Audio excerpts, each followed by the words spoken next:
Oh, cool. Oh shit, Caleb, you're growing some hair. Bam, Caleb has hair. Just like that. Just a little bit. I'm a save of fasting for next week, possibly. Have a weigh-in on the 31st of all days. Weigh-in for what? What are you doing?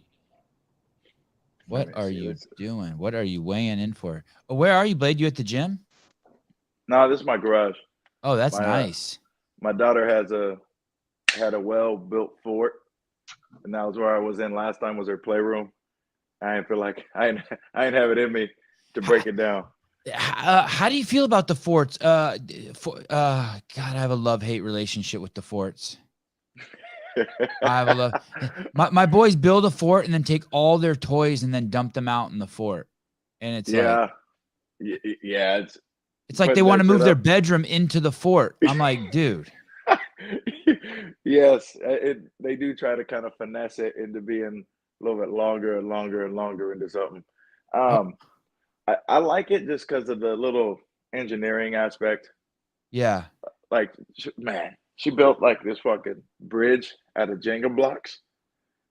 Like that was put together 2 benches. I was like, dang, I took a picture and everything. I was very proud of it. So when she wants to do little stuff like that, pretty much anything that's not a iPad or a phone or the TV. Yes, I hear you. I do roll my eyes though, because she'll try to keep the fort up for a couple of days. But she just built this damn fort last night, and so I'm like, okay, yeah. I'll give you this one. I'll give you this one. Oh shoot, was I supposed to email this to you? You were, but look, I emailed it to myself. You the man. Sorry. Emailed it to myself. I'm not going to joke. I was dilly-dallying around this morning. Someone sent me a link to the Candace Owens Instagram account. Okay. And then I just got lost in there. Hey. It was so disrespectful. I seriously apologize. I am a jackass for doing that. It's all good, bro. So originally I had sent you this video for us to do a breakdown on, and in the original version, I just sent it in a text, Caleb. The lady, you could actually see that the lady was naked. And since then, I can't find that video anymore. They got her all blurred out. What's weird, I can't find the video. Like, I can't find our whole thread. I think I fucked it up because I got a new phone and I switched Apple IDs because my iCloud was full on one. So I started a new Apple ID and it's completely screwed up my shit. But I don't think that would mess up my end. Like, that's the weird I know. Part.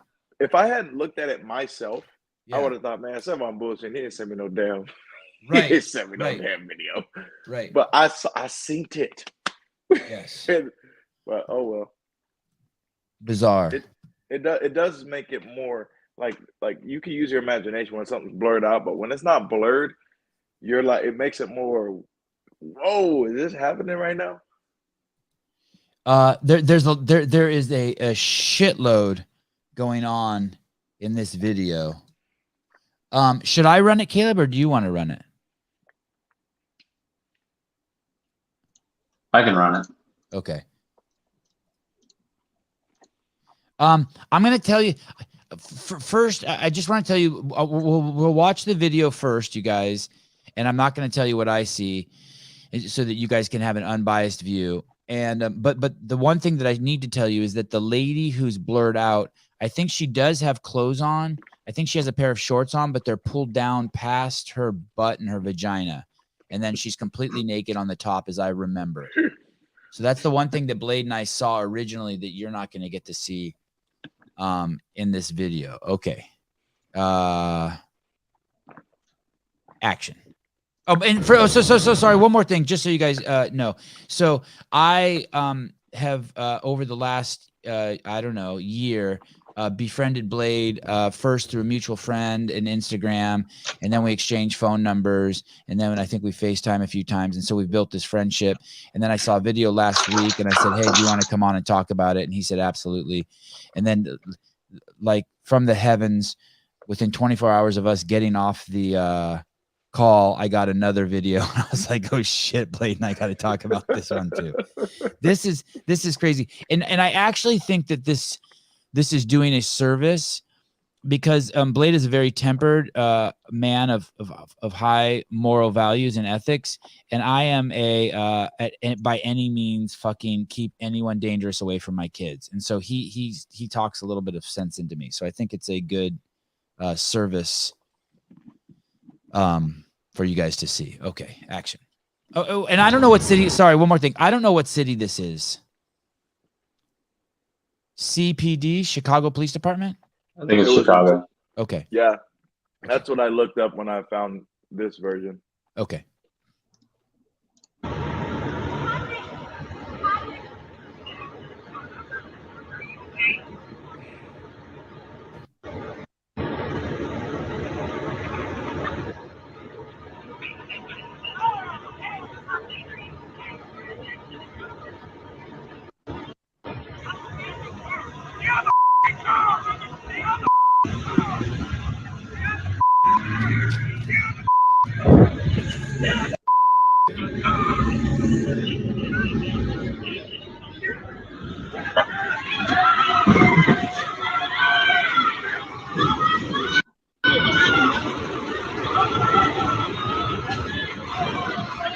Oh, don't hit me now. Oh,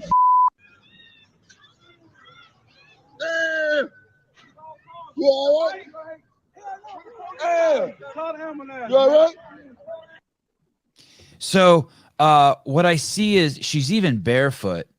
What I see is somehow this cop has stopped in the middle of a four-way intersection that has a stoplight in what's a looks like a suburb, a pretty busy, active intersection, single lane back and forth. It looks like it's a residential area, the kind of place where like there might be like, I don't know, stores on the bottom, like little markets and stuff.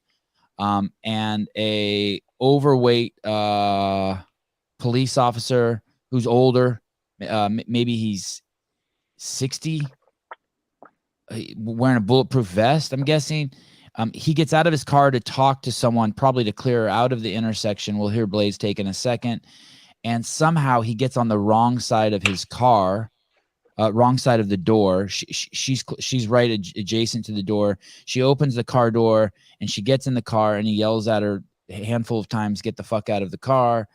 But she still gets in while he's holding her arm, and she drives off in reverse. And how he doesn't get killed is beyond me. He gets knocked down and he can't even get up, and his life is immediately in danger because now the car, if she would have turned the steering wheel to the left, she could have just run him over. And then bystanders run out into the street to tend to him. I mean, look at that. Pause right there. Look at that. That part is scary right there, right? Where she's like, now she's there. She's now 15 feet. She's now in the car, control of this vehicle, 15 feet pointed almost directly at him. All she has to do is swerve to the left, and he's a speed bump. My immediate feeling is that he should have like maybe grabbed her by the hair and just immediately yanked her out of the car, or he should have escalated it super quickly.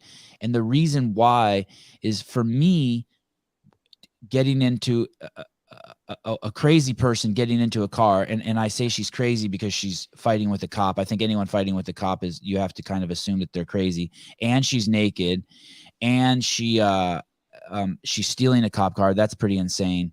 But I have to say that a car is equal to taking the gun from a police officer, and there's clearly bystanders everywhere. So at that point, if you're trying to protect the public, it turns into a Malcolm X situation by any means necessary. Well, and one thing about your take I'd like to add. So you said once she started getting in the car, he should have escalated it quickly. And I agree with that. There's actually a term for that. Might not be verbatim what I'm about to say, but it's like swift, violent action just to avoid further conflict. Like, so she opened the car door and he should have just exploded on her. Yeah, so he's trying to be calm, talking on the radio, talking to her at the same time, multitasking. He's probably a 15 out of 100. Oh yeah, she's approaching me. Probably as she starts walking towards him, probably elevates to like a 40, but she's not posturing or anything. Yeah, That she's super calm. She's super calm. Exactly. Well, once, and he clearly, we'll go in this when you watch the video, but he clearly doesn't want to touch her. Right. You know, he's Right. like, ooh, Because hey, she got her breasts are like fully exposed, and her vagina and her butt are fully exposed, and she's a woman. right.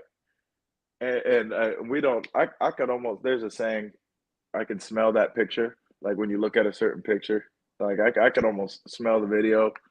And What do you mean? She has alcohol on her breath, and you can see the gaze in her eyes, and exactly, like there's some kind of something on board. Whether it's she hasn't showered in so long, you don't know how long she's been out and about. Like mustiness, the alcohol, whatever, the breath as she gets closer, things like the that. mental illness from maybe the meds she's on. Her breath and her mouth are all fucked up and dry, and Yep. And then the part where it's clear what she's trying to do with the car, that's when you go from whatever number you were at, 10, 20, 30 to not 100, probably, because that's skull busting on the ground, but to the instant action, 80, 90 to let her know, hey, I'm here, we're done playing this game. That's a wrap. And Blade, how about the situational awareness when he grabs her? Can we look one more time, Caleb? He grabs her through the car window, which puts him at a significant disadvantage. He needed to get that arm around the car door, right? Now well, okay, let's even go back further. How about right here? I showed this to another police officer last night who was at my house watching the fights, and he says he has a policy that every time he gets out of his car, you take your keys out. You never leave your key in the car. And he says when he sees rookies address someone who leave their keys in the car, he'll sneak over there, and when they're not paying attention, he'll drive away in their car. And then he'll call them on the private radio channel. He'll wait till they turn around and see their car's missing, and then he'll call them on the private radio channel and be like, let the person go, give them a verbal warning, and walk back 2 blocks where I'm parked. And he says he just scolds the shit out of them. So yeah. It's good, right? I'm just going through trying to live the oh shit feeling when they don't know that he took it and they go back to their car to get their sight book or whatever it may be, or if they did give the person a warning and they turn and see, woo, yeah, that's something. But what about taking the keys out of the car every time you stop? Is that good policy? Because I guess on the other hand is if you need to take off quickly, you lose a few seconds having to find your keys and start the car again. Right. So I'd imagine that. So a lot of policies nowadays, they're preventative, but a lot of policies were probably written originally because something happened. I always like to wonder, like what laws or what policies or what rules were put into place to be preventative and which ones are reactive. And that sounds like possibly a reactive one where like somebody's car got yanked. Like after this, Chicago PD puts out a statement to all their officers. No, you know what this is? I don't work for the company, or I don't even know. I don't remember who sells it, but there's something called Secure Idle that we have. And our sergeant showed videos like this to get it in our cars. You could turn your thing, turn the keys off, all that, and then the car's still on, even though your keys are on. A lot of K9 cars have them. Like if somebody's a K9 and their car's kind of newer. Hold on 1 second. Oh, you should have paid your electricity. No, so this light's like a motion sensor. Oh, yes. I have an SUV parked right here in front of it. So like every 25, 30 minutes, I'll just get up and wave real quick. We'll know when the show's running too long when the lights go off 3 times. Yeah. But yeah, Secure Idle is what we do. Or for me, my car doesn't have Secure Idle. I have a little carabiner that I keep on my tack vest right here. And so I get out and just leave the keys in the car and it running, but it's like clockwork. When I get out the car, boom, parking brake, lock.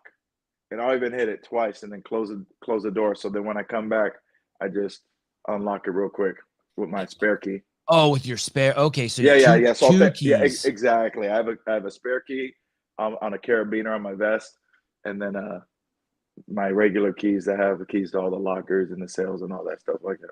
Which is the same thing. It gives you the same effect of taking your key out of the car. Yeah, some people do though. Just leave it in the car unlocked and hope not to get your car yanked. Does it take forever for like the computers in your car to boot up? Because I've heard that because the computer or the car is too old, they don't shut off their car because it takes forever to turn the system back on.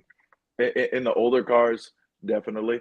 Okay. Like, or depending on the weather, you don't want to turn your car off if it's too hot, and so you put your AC on and you point the thing to the back of the computer so it doesn't overheat and blast out on you. But yeah, that's definitely a factor as well. But yes, I would say some people just leave their shit unlocked, leave it on, and never gotten their car stolen, and then until they do, I guess, and then that's a wrap. So yeah, secure, idle, or locking your stuff in. Blade, but there's a lot to break down here, but let's address what Jessica Valenzuela said. And I think I put a lot of blame on what's happened to the villainization of police officers in the last 2 years to what she's about to say. I want to say something. There's a viral video going around right now where Dana White is saying that he only had 10 years to live. And he saw this guy, and this guy completely changed his lifestyle. And Dana lost 30 pounds, and his skin color came back. He's not red anymore; he's white now. And recently, this guy's come out and said something that I've said 1,000 times on the show: that the third leading cause of death in the United States is medical error. And I use that word error very loosely. It's medical, maybe it's negligence, medical, whatever you want to put in there. My point being is that this entire movement that was to villainize cops, I felt like the big statistic that they were using was that 12 unarmed men with melanated skin color that looks more like yours than mine, people who are more have a biology that's better prepares them for living closer to the equator than the poles, because 12 of them were killed unarmed, that it started this massive movement. But if you contextualize that to the hundreds of millions of stops that police officers, hundreds of millions of stops police officers make every year, compared to the fact of how many people have died at the hands of going to a hospital, it's completely wackadoodle shit. It's completely, and the doctors aren't being put in harm's way. These men and women who are making the stops are being put in harm's way. So I just like to contextualize that first. My opinion, not Blade's. But Jessica Valenzuela says this, and I've heard this from a lot of police officers. Let's face it, with everyone recording, the minute he touches her, bystanders are going to escalate it to unreasonable use of force. And that's might be why he hesitated. Any thoughts on that, Blade? Yeah. So first off, that has a lot of merit. That sentence, like there are some thoughts. There are times where people think, oh shit, okay, do I want to touch it? Oh, I do not want to whoop this. Oh, I do not want to whoop this woman's ass in front of all these people. Like naked woman. Exactly. He beat up a poor, mentally ill black woman naked. Yeah, and then that's where honestly keeping yourself squared away, training, working out, whatever it may be that can make something like that swift, quick, and keep it moving helps. Because if you're on the same level as somebody in a fight, it's going to get drug out a lot longer and probably look a lot nastier. But if you show that you're squared away and superior in technique and strength and conditioning, whatever it may be, it's going to look a lot cleaner. So like me against another 30-year-old man in a fight who's evenly matched, there's going to be bumps, bruises, all that. I'm going to be jacked up.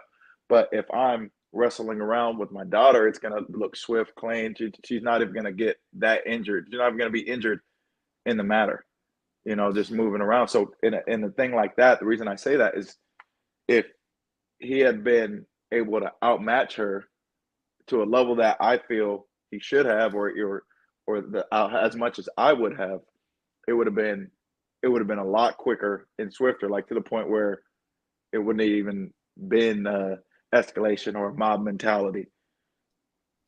Caleb, I sent the wrong video. I sent the video. I sent the video in the comments. I meant to send it in private chat. Could you play this one? We will get back to the naked woman. I want to ask Blade. This looks like some real training here. I don't know what the incident is here, but are you talking about something more like this, where this guy just handles his business and ends the situation? This is a police officer apprehending a suspect. It looks like it's in front of like a CVS or something. Mm-hmm. This is what I'm talking about. This is what I'm talking about. That's You could turn the volume off. He throws the guy on the ground. See, look at the arm control. Boom. Yeah. Don't look at me. Controlling that shoulder. Look, swift, smooth, violent action. That's what swift, violent, keep it moving. He didn't have to bust the dude's head in because he's just that much above. Even when he, quote unquote, slammed him, if somebody would even describe it as that, he decelerated on the way down, kind of like how we're required to do in high school wrestling. You know, like he didn't just make it rain, like boom, slight deceleration, did it, shoulder, look, boom. See, because the dude would have dislocated his shoulder if that officer wanted him to, especially when he braced like that. And just so you know, bystanders, people, this lady here, think how stupid this lady is here who walks by in the background. You are seeing two men fight, and one of them has a gun. And you walk by, she's not even watching. Like, if you have to walk by let me just say this real quick as a public service message. If you have to walk by anyone with a gun, don't take your eyes off them. This is a piece of machinery that is used to stop human beings with the maximum force possible. And you are watching one man fight another man with a gun. She doesn't even look at them. Why did she even walk that close? I mean, I don't understand what's wrong with people. It's like the people who at intersections who are waiting to cross the street, and they're standing either right on the curb. It's like three girls standing on the corner. There's hundreds of cars making right-hand turns, and they're standing. One girl's in the street. Two girls are standing on the curb, and they're all looking at their cell phones. I'm like, you know, your parents made you, right? And you're their fucking greatest possession, and you're completely neglecting it. How about take 5 steps back? Mm-hmm. And get up on the curb behind the telephone pole. So if someone has a flat tire or a blowout, the car doesn't swerve over and hit you. We gotta get tornadoes from the gas station, dude. No, hey, if you see two silverbacks fighting, you ain't just about to. Right. Like you walking a long way on the other side of the street, or you just waiting in the car. You're like, I'll get my big gulp later. She doesn't even look. She's seeing. It's nuts. But I want you to look at another thing. So in the beginning, homeboy in the red is putting up some fight. That's the reason he had to be slammed in the first place. But when he realizes that this shit ain't gonna work, this ain't the day, and this officer's not the one, look how fast the fight leaves him. So boom, he even tries to posture up a little bit. But right here, he's like, what the hell? Oh my goodness. Oh, this officer knows what he's doing. Oh, okay. All right, you know what? I'm done. I'm sorry. You can just go and do what you got to do. Handcuff me. Let's keep it moving. At this point right now, he's not flailing because he knows. Shock and awe, right? So actually, this guy's actually kept safe by being explosive to him so that he has to be like, okay, there's no fight here. The public is kept safe. That guy's kept safe, and the officer's kept safe. Right. And that officer, when you know what you have, and what you have is kind of a term that we use. So when you know that you have the legal grounds to do A, B, C, and D, like your flow chart is going well in your head, it allows you to act swiftly like this and act with confidence. Because if you don't know what you have, you might hesitate. And when you hesitate, that's when you get popped in the mouth. So this officer knew. It seems like he knew whatever crime he had, the legal standing he had. He may have known the dude from past contacts, whatever it may be, but it allowed him to ramp up from 0 to 100 however he felt necessary. You know, his dimmer switch was working really well. And so back to the original video, I don't know if officer didn't know what he had. I don't know if it looks like he was probably there for a welfare check. I'd imagine when I see that, I see. Can you play that again, Caleb? What do you mean he was there for a welfare check? So welfare checks, a lot of times, not this one, I'm sorry, the original one that we were on. With the lady, the nude lady. Exactly. So there's different types of calls that we get. Let me do this so I don't black out on you real quick. It's fine. I like it. It's like our timer. All right. So there's different types of calls. And a welfare check is when you simply are checking on someone's welfare. It could end up being a crime. It could be she even put her hand on him. You know she's sweet talking him there, right? She puts her hand gently on his chest. Yeah. She knows how to deal with men. She's dealt with men. Yeah. And so he's probably there more so to check on her welfare than to do like hardcore enforcement action. Like they got it. Like soon as he sees nude, he sees a mental issue. Yeah. Somebody called and probably was like, he either rolled up on her or somebody called and was like, hey, there's somebody in the middle of the street naked, screaming at passing cars or whatever it may be, whatever somebody naked in the middle of the street probably do. And so he's there. And then when she gets up and approaches him, he clearly don't want to touch you. Like, hey, get this damn woman off me. But right here, this where I'm ending it. So typically, you wouldn't go like this, but he doesn't want to do that. He probably don't want to put his hand on her chest and push her away. But you got to do something because right now she's controlling the call. He's giving her orders, but she's controlling the situation. And so definitely right here, see, this is where you ramp it up however high you need to get her up out the car, get her up out the paint. Because let's give her some credit too. Look at that's a great place to stop it. He's in such a compromised position, but the fact that she has the wherewithal to start the car to get away with only one arm is crazy. Mm-hmm. When somebody is determined to do something, it's harder than you think to stop them from doing it. Like a lot of times you think, okay, I'm stronger than this person, I'm bigger than this person, whatever it may be. Now, when somebody's determined and we don't even know if she feels pain, who knows? He might be trying to do some kind of wrist something eventually. He might be trying to get a little wrist lock or some kind of pain compliance. But either if somebody's not feeling their pain compliance or they're determined for their task, they can fight through a fucking broken arm, dislocated elbow and shoulder, deal with the repercussions later. And she knows the streets. She's definitely not afraid of anything. She's not worried about going to jail or the fucking pimp beating her or the drug dealer beating her up for not paying for her drugs. I mean, she knows the streets. He might know the streets. She knows them better. And so right here is where you got to be quick though. You just gotta make it happen. So he positioned himself in the door jam. You switch hands, switch your grip, whatever it may be, to get some leverage. Because it'd be a lot harder to operate the car from here than it is from here. From here, well, okay, let me go on. If I could just fucking get my right arm. But from here, would it still be possible? Yeah, but it'd be a lot harder. And you're coming with me at that point. You know what I'm saying?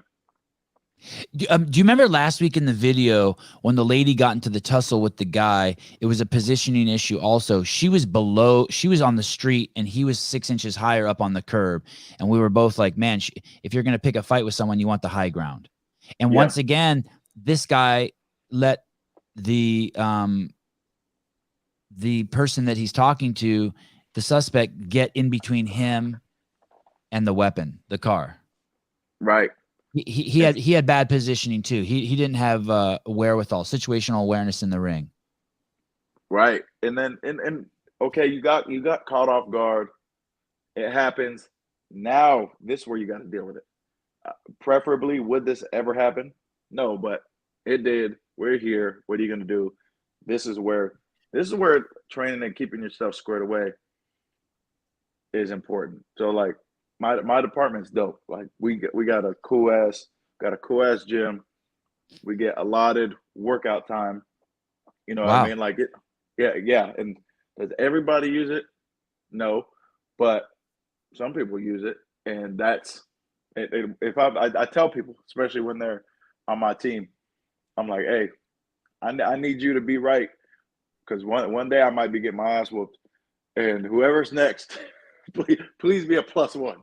Please don't be a -1 or divided by 1. Just be a +1, because I'm gonna need you there. Do you know who Greg? Do you know who Greg Amundsen is, Blade? Yeah, ain't he the self-defense or defensive tactics CrossFit dude? No, he's not. He's the original like CrossFit, one of the original CrossFit superstars. I'm getting my people mixed up, but yeah. I know the name. He's a bald dude. He was a Santa Cruz County sheriff, and he used to train with Greg Glassman over at the gym. And I had him on the show, and he said that he got into a fight with a suspect one time and got beat up, and the next day just started taking jiu-jitsu. He's like, that is never, ever, ever going to happen to me again.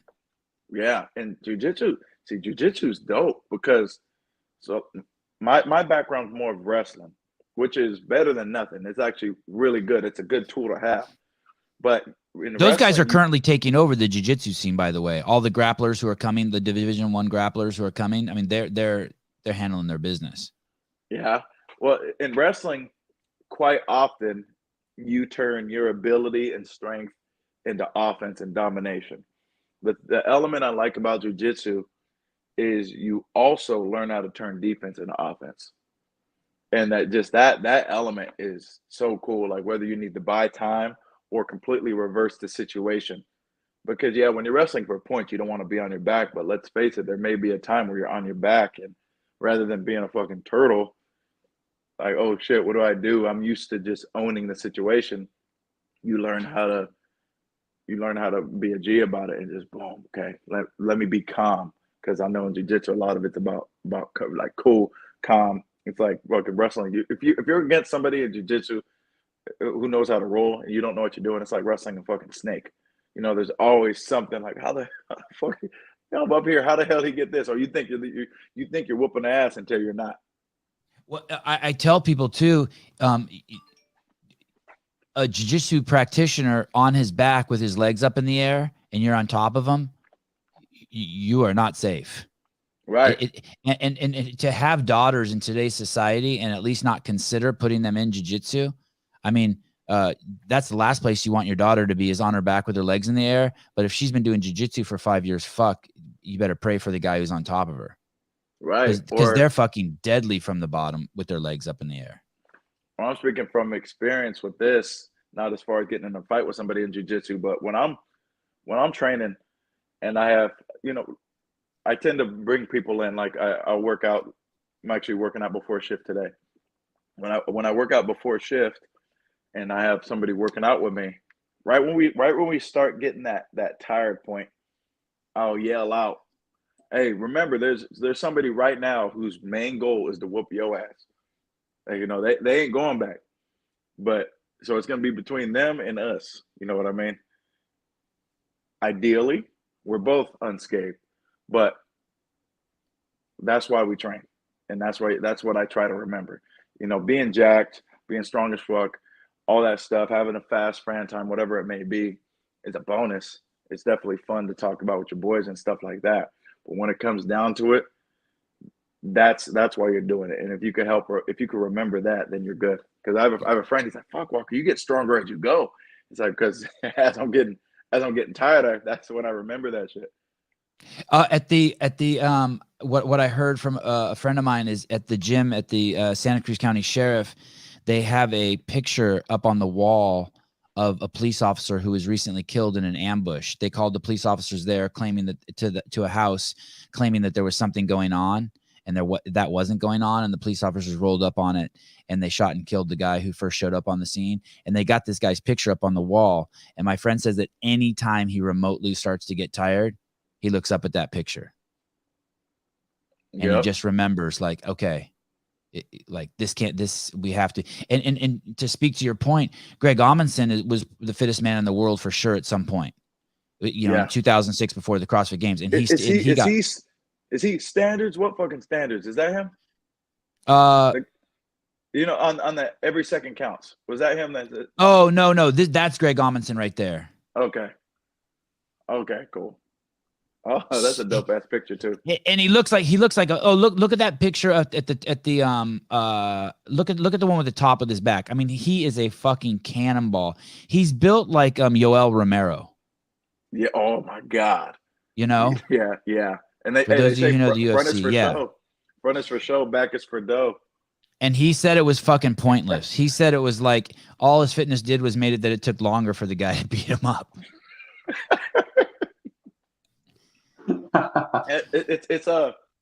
It's important to have that element of just even the most basic of experience to where you're like, okay, what can I do? Just have your brain going through what's going to happen next, because like there was a scenario where somebody who we found out had a gun in their backpack. Like they were some bad people, you know what I mean? And they had made their way over to our jurisdiction, and they were running through a shopping mall. Two of our officers saw them about right here. They recognized them from a track flyer. He saw them and took off like this. Well, little did he know, I was in the shopping mall patrolling their movement. And I didn't even know, quite frankly. And so I hear the radio traffic, and he runs like this, and I hear the radio traffic that he's eastbound, and I'm like, I'm eastbound. And they say, okay, now he's southbound. I'm like, I was southbound. So then I start looking, and I look down the way, and then you see a dude running to, it looks like a fucking movie. You see a dude running to a lady and shit's on. I'm like, oh, that's my guy. So I tuck in behind some civilians. You know, I don't just run, hey, stop, because he starts running towards me. So I tuck in behind some civilians in front of me. And so they're walking, and I'm tucked in, and he's running my way, worried about the officers behind him. So he's like, and then he came. Do you know who Terry Tate, the office linebacker, is? You ever heard of that name? Terry Yes. Tate, the office. Yes. He was like a Super Bowl ad. And Yeah. so, yes. So I got him with the Terry Tate. He didn't even see it. But then once that happened, because I got him, and my partners were still chasing. They came, and that's when you slow things down. I was like, all right, hey. I got his arm, because I crucifixed his arm out. I was like, get his legs, settle down. It's cool, because he was laying on his backpack, and his backpack's where we thought the gun was. So if you're thinking, oh my God, gun, yeah, that's right. You need to get shit done quick, but let's get it done swiftly, you know, steady as smooth as fast. And so then boom, okay, now what? Okay, let's control his legs. Okay, we're not moving from this position. We got him right where we want him. Not moving from this position until we're controlling it. Okay, let's get him over. Okay, figure for his legs. Keep your hand on the backpack. Boom, and then got it out. But did you find the video, Officer Terry Tate? Yeah, you want me to play it? Sure. Let's see. Let's see this. I think I remember there's a whole series of these, right? oh yeah, these are money. These are gold. Believer in paradigm breaking, outside the box thinking. Hey, buddy. Yeah. 15 minutes ago, Mitch. And since No Terry's more been than with 7 us- seconds, Caleb. No more than 7 seconds. That's all I got, man. And so that was what it was like. That's at least what I thought I'd look like. when I did it. Blade, when this late, how do you, and I know it's hindsight, how would you like to have seen this go down with this lady? Can you play that again, Caleb? Where would you like Yes. to have seen the officer do something different? Yeah, so we're running back from the beginning, and I'll just say pause and then go. Okay. So right here. Oh, she's on the pause. ground. Yeah, that's what made me think it was like a welfare check. She's probably just laying the whatever it may be, you know, because like I know this is kind of weird to a lot of people. This ain't that weird to me. Right. You know what I'm saying? Like yeah, it screams she needs help, and there's certain ways I would handle it, but it's not like I ain't seen somebody acting up before. I saw someone And just so- naked just last week. And I kind of live a little bit in you could even say the country, you know, like my neighbors have peacocks and donkeys and shit. And I saw a man the other day just on the street corner in front of the Starbucks with his pants below his cock and balls in his butt, just like yelling on the street corner. Damn.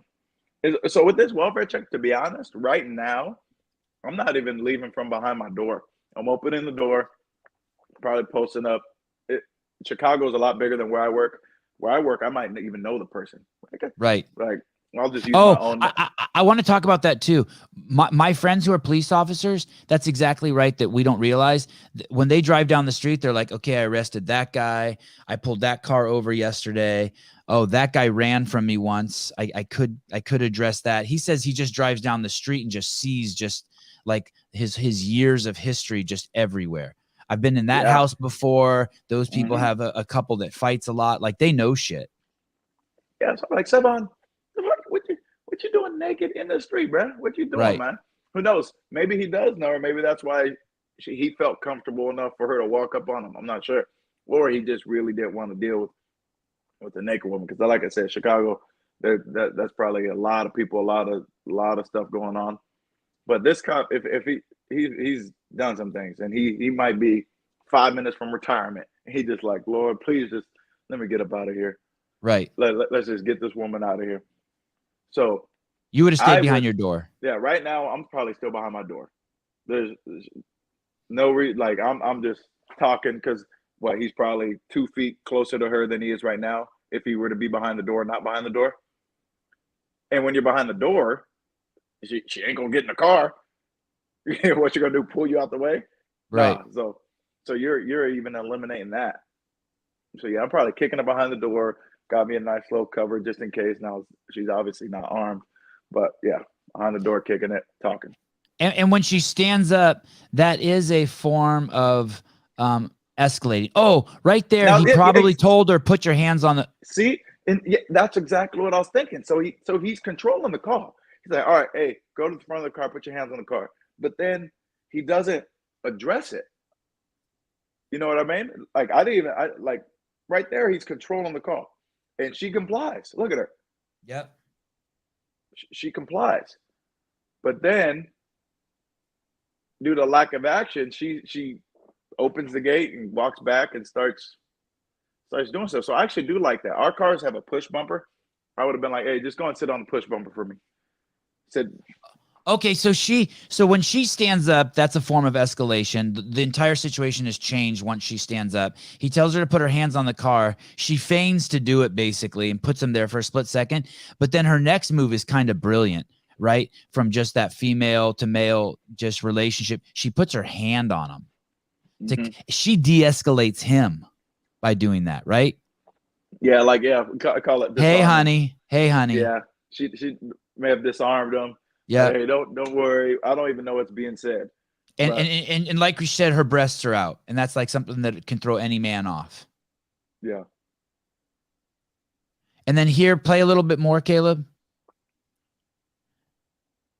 And then right there, now there's even there, she's got her butt up against the fender, right? She seems like she's acquiesced. Okay, I give up.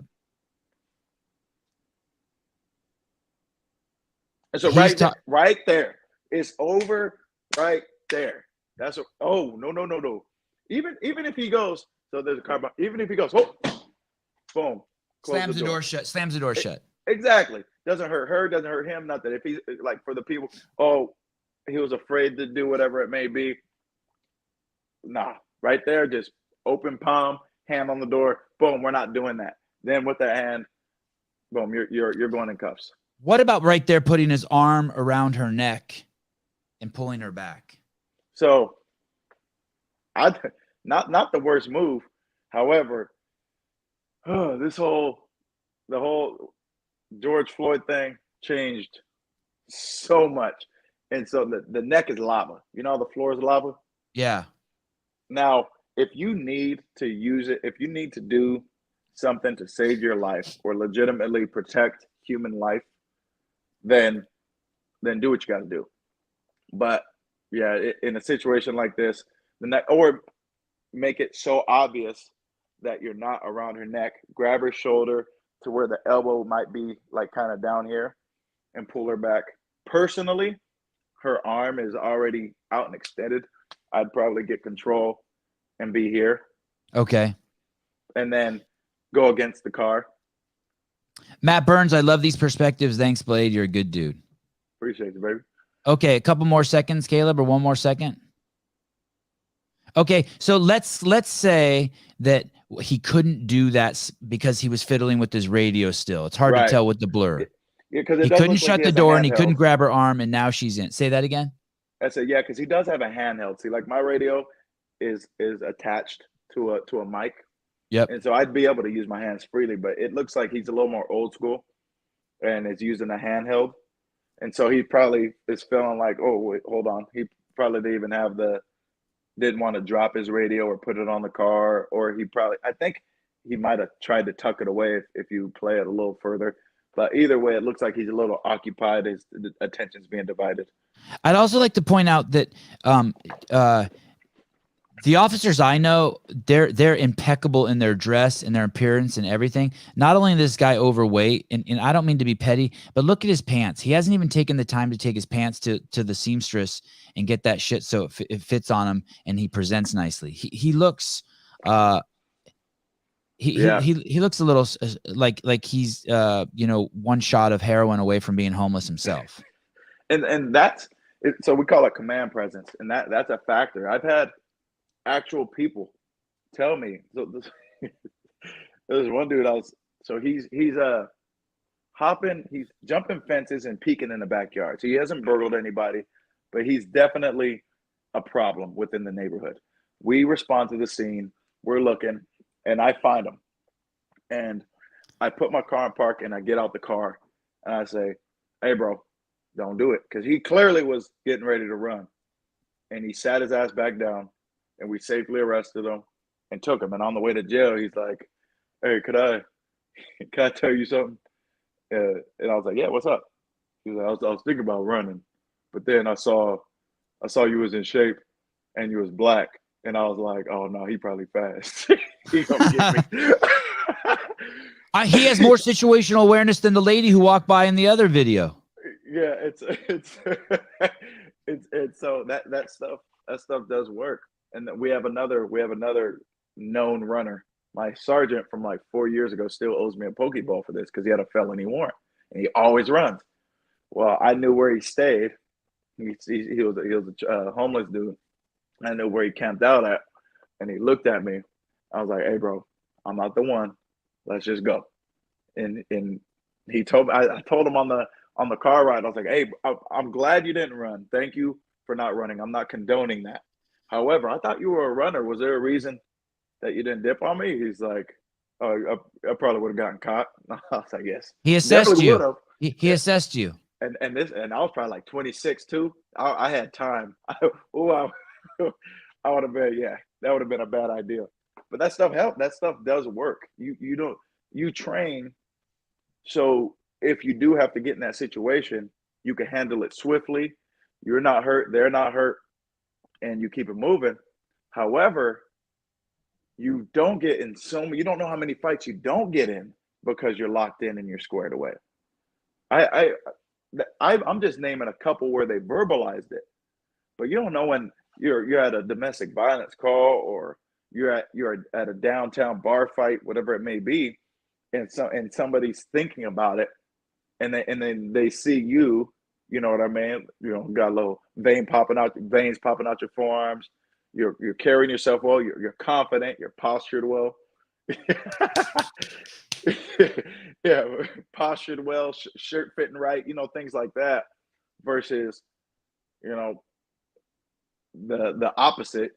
I don't want to say any bad things about folks, but you're the opposite, where you're clearly unhealthy, not locked in, and it's like, damn. Or even after, this is me just being vain, but afterwards. So our brass, like our supervisors, a lot of them work out, which is why our gym is so dope at work. A lot of them work out and are squared away themselves. And on a use of force, a lot of times brass has to come to the scene. And when your brass gets out of the car, sleeves fitting all tight, they look good in their uniform, the gig line's all straight, haircut looking nice, everything like that. It's just it's just a good feeling. You know what I mean? It's like, okay, cool. It's squared away. Right. And everyone on the team's confidence goes up when someone shows up who's there to when someone's there who's competent. That's why I always got my sleeves on my shirt tailored. Oh yeah. Heidi has a good point. Jim, you should just tear the sleeves off your shirt. I agree. I don't know if Blade you're familiar with Jim, but Jim did. Oh, yeah. Okay, all right. Everyone. That's knows. that's 365 Murph. And now Yeah. he's doing 365 Heroes. That boy taking a day off in 2 years. It's crazy. What's that?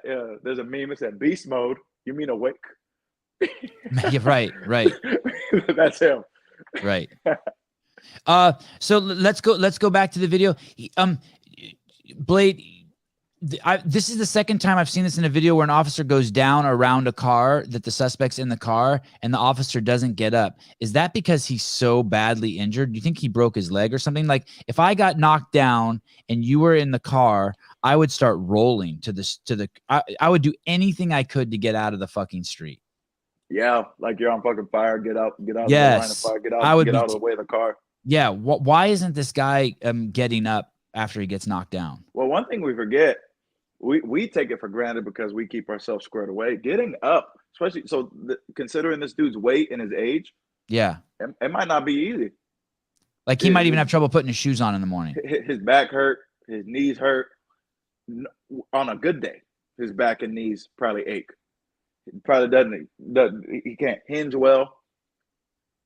And then you add the element of he's concussed, likely, because look, keep it rolling. You're going to see the back of his head is bleeding. Oh, right. So he's probably concussed. Right. You know, that's honestly a reason I like to keep Turkish get-ups in my game, because getting up off the floor is something that like a lot of folks can't do as they get older and older and older. It gets a little bit more inconvenient. Kylie Antone says moving with a duty belt is hard. Is the uniform cumbersome? Yeah, I catch myself every day. I'll put my hands beneath my taser and my gun, and I'll just lift a second, things like that. But I also distribute my gear throughout my vest, and so it's kind of cool for me. All I have on my belt, I have like this little back brace on the back end, because I want to be preventative. It's not because I've been injured, but I just want to stop it from happening. I have a back brace, a gun, and a taser. I think that's all that's on my belt, and the rest is on my vest. Why do you do that? I didn't understand that. Why do you pull your belt up? Just takes the pressure off my hips. Oh, right. So like if you're just to give yourself a little reprieve, just like if you're doing Murph and like in between transitions, sometimes you'll put your thumbs in your vest and like lift it up a second to give yourself a little. While you're doing your squats. Yeah. Yeah. Thank God. Yeah. And so moving with the duty belt definitely would make it hard as well. So it's just a shitty cocktail that this dude's dealing with. I'm actually in shape and find it hard to get up. Kylie Antone. Yeah, probably, and concussed. So like, I personally wouldn't have a hard time getting up, but I don't know. I also didn't just have my head busted up against the back of the asphalt. Can we see that again, Caleb, and see if when he gets thrown backwards as the car's going in reverse, and then I guess, drug. Pardon me, and drug, right? So here he might get. When his head might, right there, his head may have slapped back and hit the concrete when it's behind that car. Very likely. Very likely. Then when he gets drugged, maybe 8 to 10 feet. And that door basically rakes him, right? That door has to shove. Oh my, yeah. And he might have a broken ankle. Yeah. So that one, yeah, that's a bad day for any, and even the most young, spry officer versus this OG right here. Hey, did you see the door open so hard that I think it actually hits the fender? Look at this. Wham. Did you see it bounce back there? Yeah, she accelerated through the reverse. You know what I mean? She wasn't reversing at a steady 5-6 miles per hour. She was accelerating through the reverse. At this point, can we go back to where she gets right when she gets in the car? Is there anything on his belt that he could have used at this point? Like at some point, does he need to at what point should he have surrendered? Should he have surrendered the car at some point sooner? Kind of just taking his L. Just take Yeah. the L and Pull the gun out, pull the taser out. I would think. I don't know if he I don't know if he How did she have to put it in reverse? I mean, does he see her? Is there a bar on the arm? Yeah, of that car? that's how we rock, and it looks like they rock with the Ford Explorers as well. Yeah, it's right here. Yeah, so he got theoretically got a visual and audio cue of her throwing that thing into reverse. Yeah, as close as he was, he probably heard the. Yeah. Play a little bit more, Caleb. So she's in the car there. He's probably talking to her, right? Mm-hmm. And somewhere in there. Okay. So he's actually still trying to get in the car with her. You see that? It looks like maybe he's trying to reach in and grab the keys. Maybe he's in there. Yeah. And that was just a situation of in too deep. Like if you're that close, you hear the gears, and I don't know if you're clearing the door. If you hear the gears and she's going, you gotta kind of reverse pivot. Remember the footwork of the dude from last week? How we talked about his footwork? Yes. Yeah. You're gonna have to hit something like that and bail out. But I'll tell you right now, it's unlikely that his brain will hear the clicks and be able to disengage that quick. Because I want to tell him, hey bro, it's not worth that. Get out of there. She shouldn't have been there in the first place. Let's deal with it and keep you safe. But when you're that deep into that situation and your brain is committed to getting her up out the car, disconnecting like that, plus it's got to be embarrassing. It's got to be embarrassing to get. I guess this is happening really fast for him at the time, so the decision making probably isn't as good as our watching later. For sure, Kylie, for sure. And to finish my thought, it's got to be just like embarrassing to just the thought of getting your car taken by the welfare check. Because if this is a call on the screen and you go and somebody's in the car, you should be thinking about your own safety. You should be thinking about ways to safely apprehend her and get her help. Ooh, I could. Pepper spray. What about pepper spray? So we've talked about shooting her, tasing her. What about pepper spray? Now, because you got to go hands on with her right after, because she's in your car. Because she still could. I could get in a car with my eyes closed and drive it. I'd probably be more dangerous driving a car pepper sprayed because I can't see. But then I don't know if you ever dealt with pepper spray? No. But I'd rather get tased once a month for an entire year than pepper sprayed once a year. It's bad. And quite frankly, and I that would be close for. I'd rather get tased once every 3 months than have to spray get somebody with pepper spray and then go hug them and be all up on them, because that stuff's it's gonna get on you and it's gonna get in your eyes, and then y'all just about to both be fucked up. And then she probably still gonna get the car. The other thing going through his mind may be the department's policy on shooting into vehicle or vehicles not being weapons. That's a huge deal at my department. Shooting into vehicles a no-go. I mean, that vehicle is clearly a weapon. I actually, in my younger days, I testified in a murder trial. I walked up one evening on a kid who had jumped into a car and drove into a crowd of people and killed 5 people. I actually filmed the entire thing. And it was fucking crazy. It was fucking. He hit 7 people. 5 of them died. College kids. Cars are no joke. About the vehicle thing. So I was going through my mind when you paused it and you said, "Holy fuck!" Look at where he is and look where the car is. And if a vehicle's What if she would have turned the steering wheel right there? He'd be dead. well, yeah, and so this is a perception thing. A lot of times there's a lot of situations where somebody fires into a car and the car wasn't a threat to them. Right. The car was a threat to escape and evade and flee. Or to the civilians. Quackadoodle in the car. But this is one rare scenario where it's like it almost looked like the car is advancing on him. Just I don't know if it's because of the angle. Who knows? Maybe his body camera shows that the car wasn't even close. It wasn't even going to go. But at this angle, it's like right here. It almost looks like, like when you back up to get momentum to charge forward. Yes. It's like, oh damn. Yeah. This is bad news. But the poor dude, his head's probably ringing right now. He probably doesn't even know where he is for a second.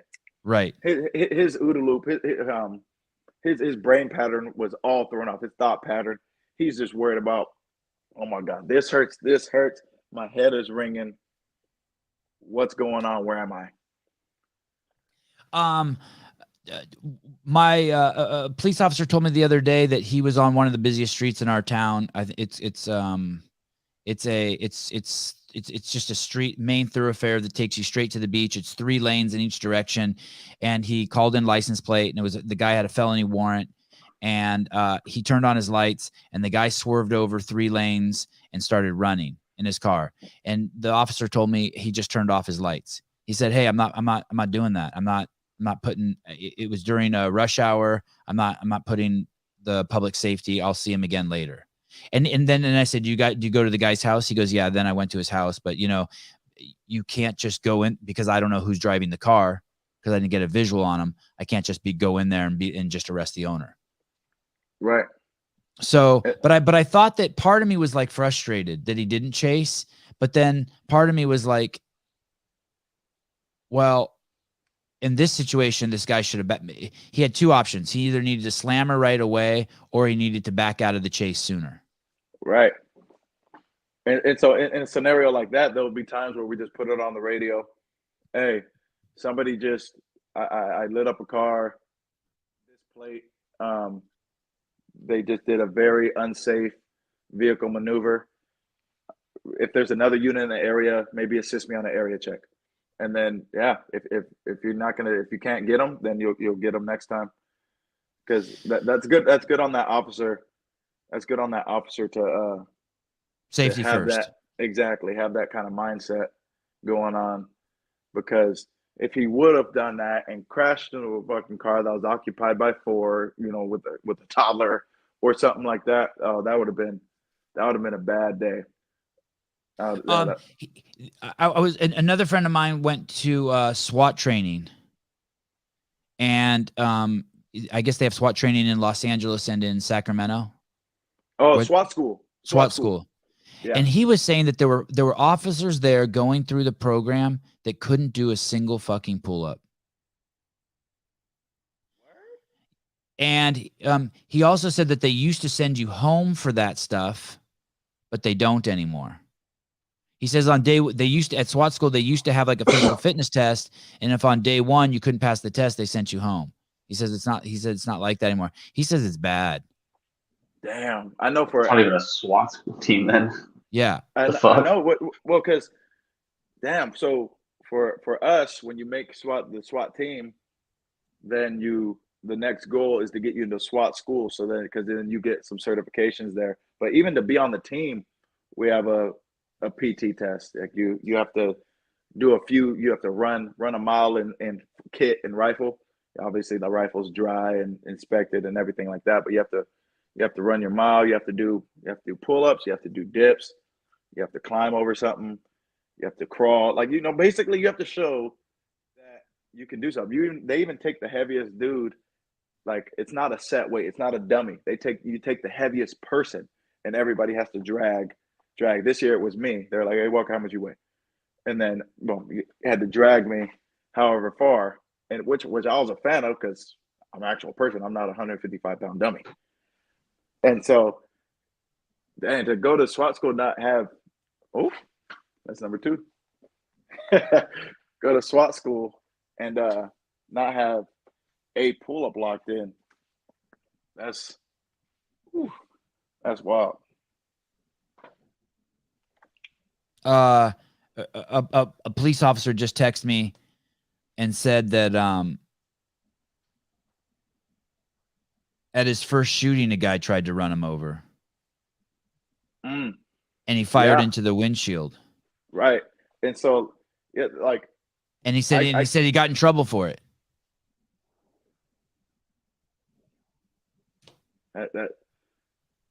That's rough. So I don't obviously What don't the know. fuck?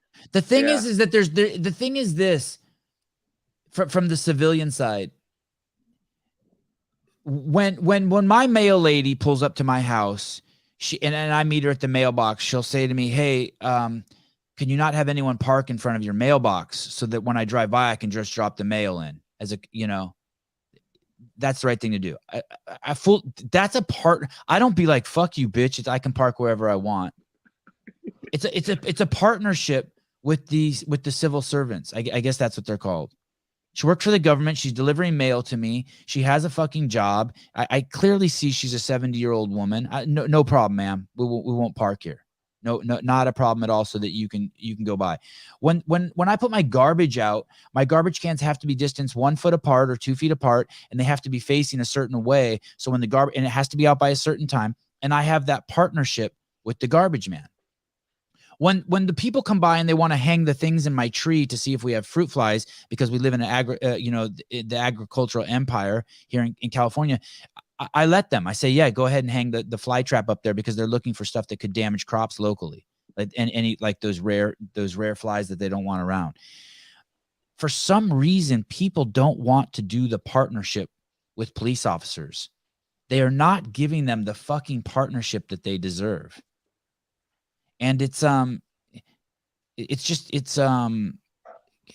I granted, I didn't think this way when I was 18, but I'm 50 now, and it's like, it makes complete sense. Like, It's also super convenient to be friends with cops. Like, what do you Yes. mean? What do you mean by that, Caleb? What do you mean? so, Or let me I'll give tell you one more example for it. You're on the freeway and there's a fire truck coming, and everyone pulls over to the right. Just be a good, like, you have, this isn't science. This is a social experiment we're running in the United States of America. All we're doing is, no one's done this before. We have 7 billion people on the planet. We're trying to figure this out. Do your fucking part. Go ahead, Caleb. Being friends with cops. yeah, it's just super convenient to be friends with cops. Like, if you ever need any like DMV paperwork, or you need like any sort of, like, you're trying to get a gun license or any, like, they know how to get it. They know how to do the paperwork. They know how to route it. You don't have to fucking go through it multiple times. Like, they'll help you with so many different things. Like, they're so capable, and they know what places not to go in the neighborhoods. Like, they know the best restaurants usually. Like, they know the community, so they're helping you like learn the community essentially. And you bring up another good point. If you're friends with a cop, if you don't know a cop, you're making a mistake. Everyone should have a cop, and they should have the cop over to their house for dinner once a month. And that will change your entire perspective and realize they're not cops. They're people. They're just people. And so you can spin this whole narrative you want about how bad cops are, but get one as a friend. Go out of your way and a relative. Find someone who's a cop and realize, and then as you build that friendship, you'll be like, oh fuck, I hope no one hurts Blade today, because he's coming over with his kids tomorrow for dinner, and we're gonna watch UFC, and then we're gonna go in the backyard and shoot hoops. It's like, it will change your whole perspective. You won't be on this weird. I say that with everyone. You have strong opinions on what it means to be gay. How many gay friends do you have? You have strong opinions on black people. How many? You have strong opinions on Jews. Make a fucking friend. Do the fucking experiment. It's your life. Go out and get one. You can make friends. Be like, hey, I chose you to be my friend because you're a cop. Can we be friends? And just figure that shit out. Yeah, and I actually, like, I try to slowly put those building blocks in on the streets. You know, like my community, my jurisdiction that I work in isn't humongous to the point where it's impossible to know people. Like you'll actually see a lot of people that you've dealt with or deal with people multiple times because most of the community squared away. Most of the community self-polices their own house, deals with it, keeps their kids in line, don't hit their spouse, don't steal, things like that. So then you deal with that minority over and over and over. But then you put good building blocks. Like there's one dude who's, God, he's always putting his hands on his woman. I think she just had a baby. Always putting his hands on his woman. But for whatever reason, he took a liking to me, called me Superman, and we things get a little bit more even keel. You know, because you got to stay ready, because the one time that I go in and compromise officer safety, that's the time I'll get got. However, I do appreciate those other 100 times where things go smoothly, just because, you know, developed a decent rapport and I kind of humanized myself. Because the new wave of police officers is getting, I want to say getting better, but I was a part of the old wave of police officers. But a lot of us now are trained to use our mouthpiece a little bit more to disarm people and let them know we're people. I tell people that all the time. I'm like, look, if you punch me in the face hard, that shit would hurt. I'm a person too. And so let's just try to meet me in the middle here, please. What do you think about? Do you think body cams were a good idea? Do you think we should get rid of those? I actually do not. They could be lame sometimes, you know, and you can't. And quite frankly, like let's say you wanted to joke with somebody on a scene, you can't even joke with the person on the scene, even if it's in good nature and both you and the suspect understand the joke. So it does kind of keep you tight a little bit, you know, booty cheeks all tight. But it's good because there've been scenarios where IAs were completely avoided because, you know, they call What the are sergeant, internal affairs? internal, yeah. They call the sergeant and complain about something, and then the sergeant reviews the video and like, no, that didn't happen because I'm looking at the video right now. He didn't say this. He didn't do this, and so it's unsubstantiated. Like it's not real. Or somebody filed a claim that I lost their thing, but in the body cam you could clearly like see them set it down and do something. And yeah, I ended up hooking her, taking her to jail, but she had like put whatever, her wallet or something down at her house. It's like, no, you just need to check your house again. You know, and Right. might have So been on me. so someone says something. Hey, he stole my wallet, and then the whole entire time the body cam footage shows you never even interacted with her wallet. Yeah, but where it's not our friend is it'll turn. So what was that video that we just watched? 24 seconds or something like that. With the guy, the car. The original video. It's about a minute. The guy, about a minute. Okay, so it turns something like that into a frame by frame nightmare. Like we were like basically like what we were doing. Exactly, but like we were doing it with perspective. But when you're in a shooting or you're in a use of force, and your brain is still right here, but then this is happening, so then you need to skip to here.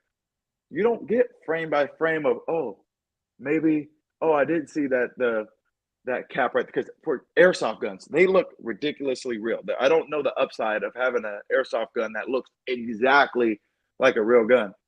Or, it was a cell phone, but you guys were in a dark alley. This person was wanted for freaking assault with a deadly weapon, and the weapon happened to be a gun. Whatever it may be, you're in a use of force, and you fight somebody and you body slam, whatever it may be. You like go frame by frame by frame and go, well, why didn't the officer just? And so that's one part where the body cameras are like, God dang, like this is happening in real life, y'all. I don't get a redo. I don't get to pause in a frame by frame and figure this out. I don't get to analyze this. And so people expect us to be, you know, primetime Steven Seagal, and it doesn't necessarily work like that. You know what I'm saying? So that's where body cameras suck. But outside of that, I don't think they're too bad. I wasn't looking at my airsoft gun, but I bought this in Wyoming. It's not a real gun, but it feels It's not a real gun. It's just a cap gun. But it weighs 5 pounds. And when I bought this, I was with Greg Glassman. I went into some store in Jackson Hole and he goes, that was stupid. And I go, why? And he goes, dude, why would you buy a gun that looks like a real gun that's going to get you shot? That's not a real gun. He's like, if you want a real gun, buy a fucking real gun. If you don't fucking buy a gun that someone's going to see and someone's going to fucking shoot you. And then right then I was like, well, fuck, what am I was going to give this to my kid. He's like, no, don't be fucking stupid. You better paint that thing lime green. Right. Right. Put not a gun. Right. My first, my first gun find was actually not a gun, but I just remember the excitement. I think, I finally got a gun. But it was just a very realistic CL2 airsoft gun. Jim says, I shit you not, it's getting so bad that if I pulled you over for going 100 miles an hour in a 55 and you literally just said, hey, sorry, I'd probably thank you and give you a warning. So speaking of warnings, I'll touch on that, but I got a rule where it's not set in stone, but it's just kind of a fun rule. If on a traffic stop, if you weren't doing something egregious, like where you weren't DUI or something crazy, and you make me laugh, oh, you good. You get your word. Get the hell out of here. Like, so some people, and I don't tell you that rule, but if it's organic and you make me laugh, God, there you got me. All right, go and keep it moving. But a lot of, in the climate, especially, so my department, I like my department. I feel like they still try to keep a lookout for us and have our back for the most part, because let's be real, if it really hits the fan, you're getting hung out to dry. So for the most part, they got our back. But in a lot of agencies, or quite a few agencies, they're hesitant. There's haters in the ranks. Yeah. There's just like people say, hey, cops are out to get people. There's people inside the police department who are out to get police. Right. And they're hesitant to do something. They're like, oh my God, okay, if I do this is going to rain down on me. And you shouldn't be having those thoughts when you're in a fight for your life, or a potential fight for your life, or you're trying to keep your officer safety right. You should be worried about where the suspect's hands are, how many people are in the car, what you're dealing with, what crime you have. But it seriously is a situation where you just checks and balances, because people, it's like the sexy thing to come at us. You know what I mean? They forget, like you said, the trendy thing these days. Yeah, we're people, but a lot of people forget that. You know what I'm saying? Hell no, FTP. I mean, fuck the police. A friend of mine the other day called me and told me this. He got pulled over in Santa Cruz. He said he clearly ran a stop sign. Cop pulled him over. Cop says, you ran that stop sign, sir. Can I see your driver's license? And he says, as he handed the driver's license to the cop, he said, officer, that stop sign right there identifies as a yield sign. And he said the cop didn't even call in his license. He said, get the fuck out of here. And he said he just heard the cop laughing as he walked away. Yeah, see, exactly. And see, like, little interactions like that is genius. Isn't that genius? And my friend's like, dude, I thought for sure that I was just completely fooling around. I deserved the ticket. He said the cop just was like, all right, beat it. And he said, the cop was probably so refreshed not to get motherfucked for doing his job. Right. Like, yeah, he made him, that followed my rule, made him laugh, keep it moving. But at the same time, it's just refreshing not to get motherfucked just on a daily. It's like, oh man, this is nice. This is what people deal with every day. I almost forgot. Blake, can anyone go on a ride along? Any human being? Yeah, except I think you have to be 15. There's actually a kid who I'm gonna take out on his 15th birthday. But and how does that work? You go to the police department and you just say, hey, could I go on a ride along? Yeah, so you get a form and then you submit it. And I do think there's a little bit of a look in, because we're not just about to have a convicted felon for fucking attempted murder or whatever on a cop, right? In a ride along, you know what I mean? But there's a little bit of a screening process. I don't think it's too intrusive, but a little bit of a screening that goes on. And then we go from there and we ride. I actually, ride along could be uptight sometimes, depending on if the person that you're riding with could carry a conversation with you. But I like them. I think they're cool because that might be, to me, when we roll up to something, it's my 1,000th time doing it that year.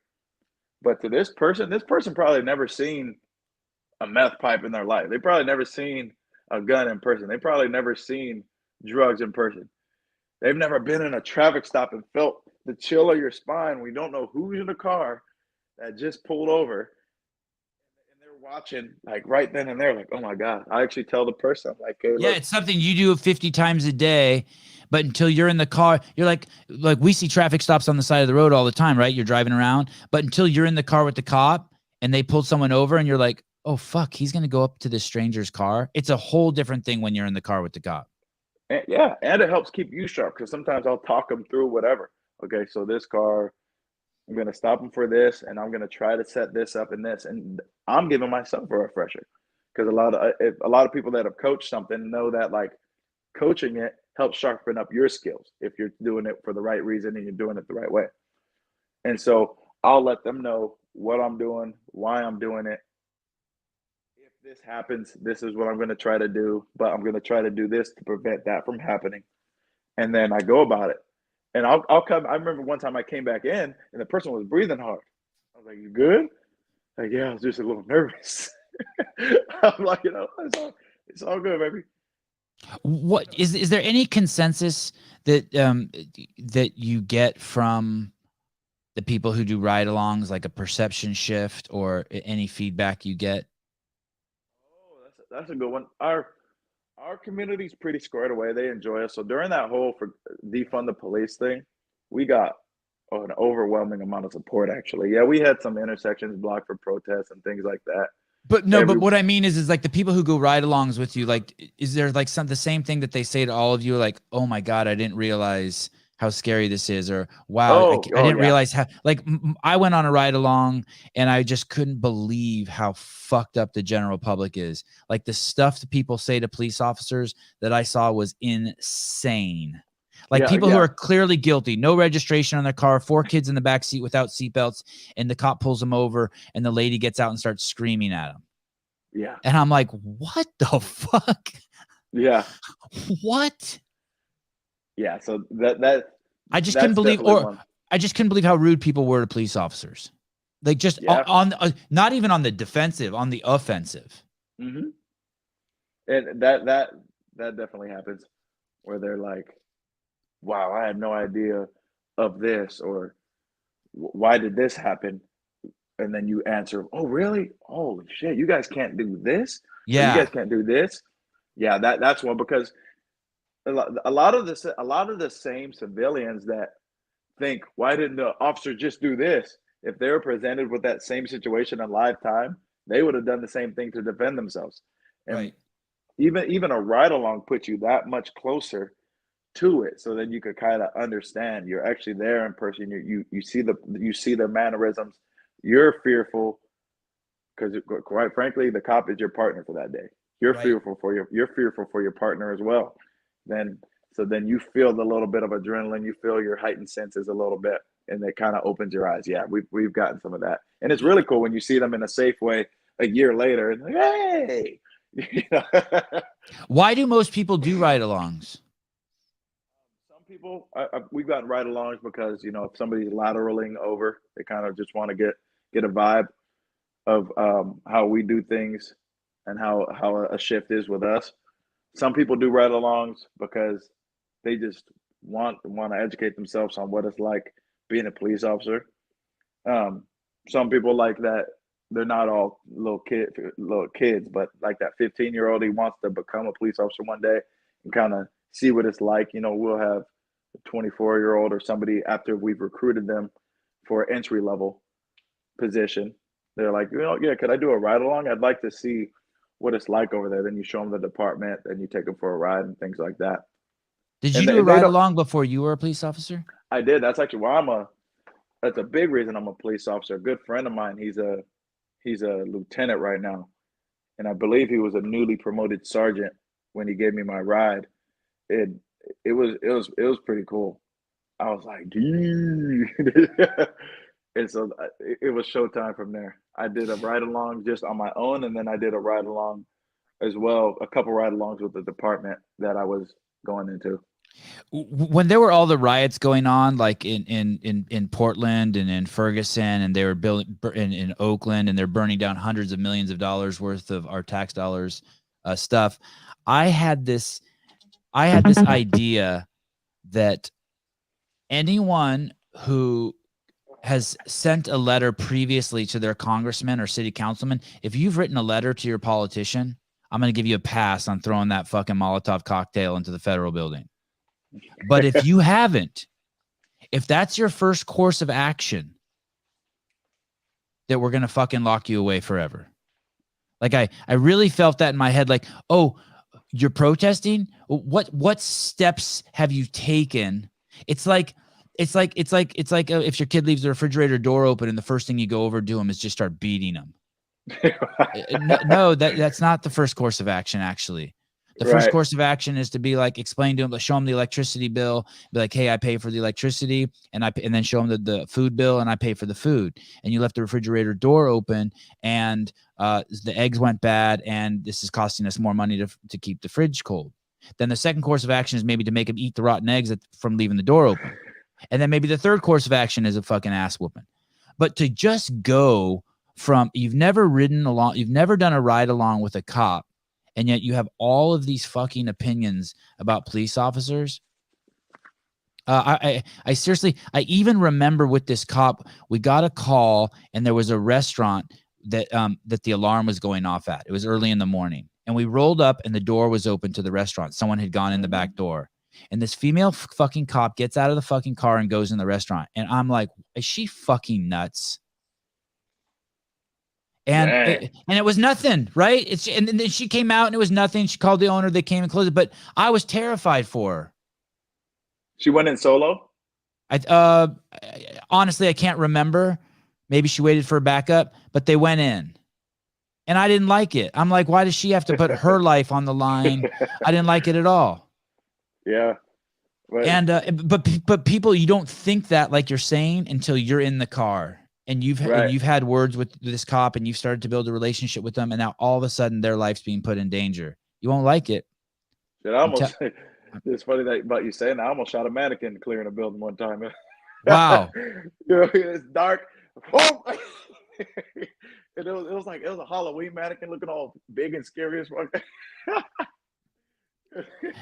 Olivia Hudson, never go on a ride along with your husband. All right, fair enough. I have a Bob in my garage. Do you know who Bob is? The mannequin that you punch? Oh, yeah. And I've had him for 2 years, and every time I go into the garage at night, he scares the shit out of me. I feel like a little fucking startle flinch. Good, because I'm never used to him.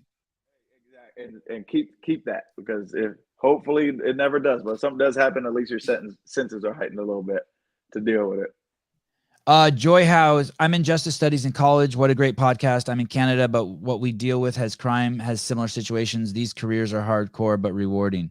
Thank you, Joy.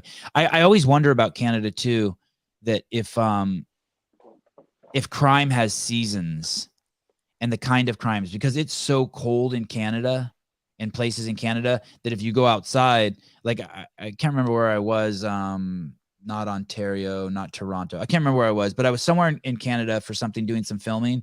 And it was so cold outside that I felt the liquid in my eyeballs starting to freeze. It was -16.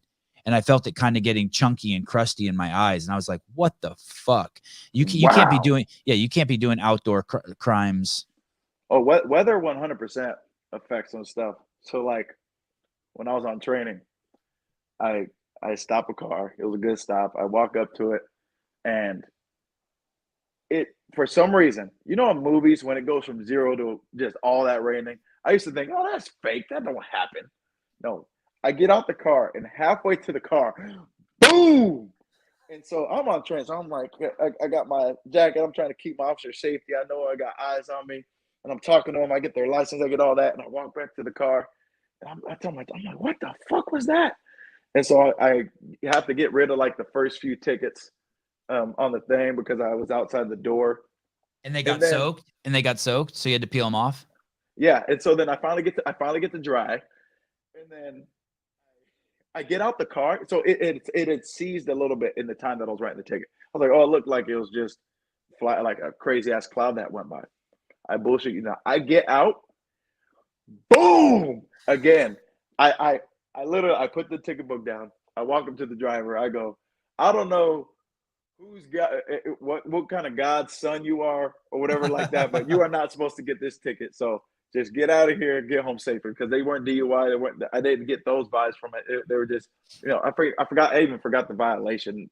Like I can't think back to it, but I was like, just get out of here. So somebody's looking out for you right now. Saved by the rain. Oh, here we go.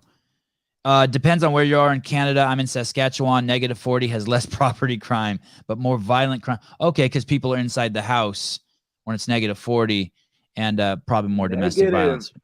40. I know, right? What? Hell no. Blade, thank you so much for coming on. I look forward to having you on again. Since it's fresh in my mind, Yes. can I just tell you one last little story? Please. So the Miss Lady who said that she was in a justice class or something like that. In Canada, yeah. Joy. Yeah, that reminded me. So I'm working downtown. I'm working a bunch of drunk people, okay? And there's a little tussle that goes on, and so me and my partners, we show up. I think we're 3 deep. 2 of us are right here, then another one of us is up there. And he walks up to somebody and starts talking to him. We cover him, and he arrests the guy. And so he's arresting the guy and walking back to his car. Well, as he's arresting the guy and walking back to his car, the arrestee's friend starts running after them. And so you do not run up behind a police officer, period, let alone when he's just arrested your friend. So me and my partner, we intercept him. Well, what the fuck's wrong with you? We sit him down, we cuff him, we detain him. We're like, hold on, we don't know if you were trying to assault our friend. What the hell was going on?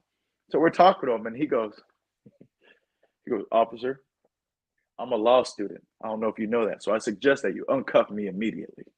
And I tell my partner, I go, oh my God, did you hear that? He's a law student. The law clearly doesn't apply to him. We should have just let him run up and clock our partner in the back of the head. I am so sorry, sir. And that's a fun moment with me, because the partner that I was with, he's like one of the most straightforward, robotic dudes. He's very smart. He could tell you penal codes verbatim. How By the written. book guy to the T. Exactly. So I call him Tony Stark, the way he could operate our computer and things like that. Even he laughed. He laughed on scene. He was trying to stay buttoned up, and he started laughing. He's like, I don't know how that's relevant to this situation, sir. But yeah, that when she said the justice thing, it just reminded me of that moment. It made me chuckle. And on that note, that's another thing. Just common sense. Don't walk. There's no need to walk too close to police officers. There's no reason to ever walk behind them. Be patient. Be smart. They just want to keep their eyes on everyone. Don't have some situational awareness. You're in a tight quarters, or there's police officers somewhere. You don't need to walk so close to them that you fucking touch them. You don't ever need to be behind them. Just do your part. It's not hard. They're just guys out there just trying to do their job. It's just like I always feel that way about Uber drivers and taxi drivers. They're working. Right. Let them go. The guy has in his Uber. He missed the turn. He's trying to get in. You're going to fucking soccer practice with your kids. Slow down and let the guy cut in front of you and don't flip. He's working. He's just do your part. Just be civil. All right, guys. Thank you, everyone. Blade, you the man, and I'll be looking for that next video to have you on again soon. Right on, man. Until next time. All right, brother. Bye. 90 minutes. I fucking love it. Yeah, stay out of their way. Yeah, just stay out of their way. They're the bees. They're moving pollen around. You don't go over like that. You have a bush at your house. Once a year, it fills with bees. It's fine. You and the kids stay away from that bush during that time of the year. It's not. You don't get rid of the bush. The bees just do their shit. Stay out of their way. Oh, Emma Carey tonight. I'm really excited to talk to her. Always been a fan. I think she won the CrossFit Games as a child. As a little kiddo. Yeah, and I think she's like legally a woman now. I think she's 18-year-old. And we didn't get to see her compete last year at the games because I think just prior to Wadapalooza, she had an injury. Great promise. I think you can throw her in that camp with the Olivia Kerstedters, like and Emma Lawson's. Well, I guess there's 3 camps, right? There's Mal O'Brien, who's the youngin, who's just clearly killing it, and Haley Adams. Then there's the next camp. Holy shit, Emma Lawson showed up on the scene, and now we're gonna get this year. We're gonna get Emma Carey and Olivia Kerstetter, and that women's division is absolutely insane. I'm excited. I've never interviewed her before. I do DM. I don't know if it's with her dad or her mom. I don't know, but just a great family. And if you want to see me on my best behavior, that'll be tonight. By the way, yesterday my eyes from that podcast we did with Kim, my eyes were burning for like 4 hours because I cried so much. Like I could not fucking they were like this. They were like this all day for the 4 hours. My wife's like, "What happened to you?" I'm like, "Podcast." Severe allergic reaction. Yeah, dangers. Sadness. Dangers of the job. Oh yeah, Spiegel. Right. Thanks. Oh, I think Rogue last year hurt her. Okay. And then, but was she signed up for Wadapalooza, or that's where I was just like maybe disappointed that we didn't get to see her compete. Sevan, you're a master of your craft, but I give you 10% chance of success tonight. No, it'll be good. Go back and watch the podcast with Olivia. He did great. Yeah, it's gonna be cool. The one squirrely part is, I do want to ask her about her relationship with Danielle Brandon over there, and the Danielle Brandon energy. And the podcast with Danielle, the most recent one,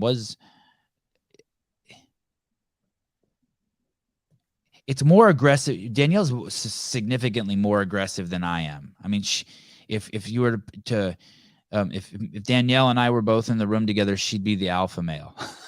So I don't want to judge her for her aggressiveness, but I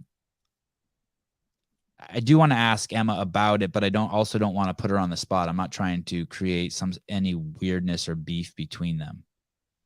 So I'm not sure how I'm going to handle that. Let me see who we have tomorrow morning, Monday morning. Oh, Jack Farlow, Emma Lawson's boyfriend. That's going to be cool. The super strong kid. Yeah, the kid's a beast. And he'll be at Rogue also. Then on Tuesday, for 15 minutes, we'll have Jared Graybeal on, the founder of Zelos Games, and that'll be cool. And then he's just on for 15 minutes so we can kind of promote Zello Games, talk about the qualifier. And since someone's supposed to come on after him, and I believe it's Ariel Lowen, but I don't see her on the schedule yet. And then later on in the afternoon, we have Nick Matthew on. I've never interviewed him before. I'm pretty excited about that. Then on Wednesday, listen, guys, there is an author named Chris Wark. CHRISWARK,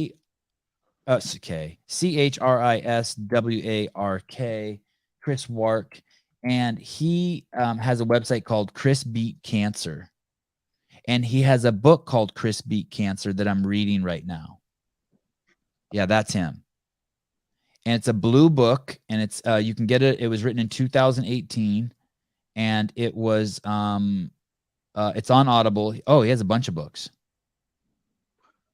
This story is crazy. This is going to be a fun podcast right up my alley. So that's on Wednesday, the 26th. Then on the 27th, we have the Rogue pre-show. Oh shit. It's not on the schedule. Oh no, sorry. On Wednesday night. So on Wednesday night, we have a show with Taylor Self and J.R. Howell. It's the Rogue programming show. We're betting by then that Rogue will have released the workouts so that we can dissect them. They added an extra day too, so that'll be interesting. Say that again? They added an extra day too, so that'll be interesting. Yes, Thursday. And then on the 27th, we have 2 Rogue shows. I am doing everything I can to get a special guest to come on with me every evening of Rogue, Thursday, Friday, Saturday, Sunday. I cannot tell you who that special guest is, but you guys can probably figure it out. Then on the Friday, the 28th, we'll be covering the Rogue Invitational all day. The 29th, the Rogue Saturday Rogue Invitational all day. Sunday, the Rogue Invitational all day. Oh, it says I have to clean my washing machine on Sunday. I have that on my schedule. All right, I don't know if that'll get done. I'm too big time to have to clean my own washing machine. Yeah, Yeah. Station ready for that. It's actually, I just have a pod. It's a cleaning pod, and I just throw it in there. Oh my God. It probably doesn't do shit. It's probably just a scam to have me buy more shit. It's more descaler. Yes. Caleb, when are you coming home? Fucking never. All right, cool. All right. Caleb will never be home. If you're wondering what -40 is, Sevan, your testicles become tonsils. Wow, they go up that high? Wow. Holy cow. Just shrivel up into fucking. The last live call-in show I did, Matt Souza doesn't usually give me harsh feedback, but he gave me feedback saying that it was pretty intense. He didn't use the word negative, but he said it was pretty intense. So the next live call-in show, I don't know when it's going to be, but I'm making sure that I'm putting way more comedy in it. And if I rubbed anyone, if I made it, maybe he said depressing, but I don't want people to be depressed. I want people to have fun. All right. 5th boosters are now available in the city of Los Angeles. Those of you who don't have your 5th booster, run out and get it today. Only 7% of Los Angeles has received the 5th booster, and I'm very,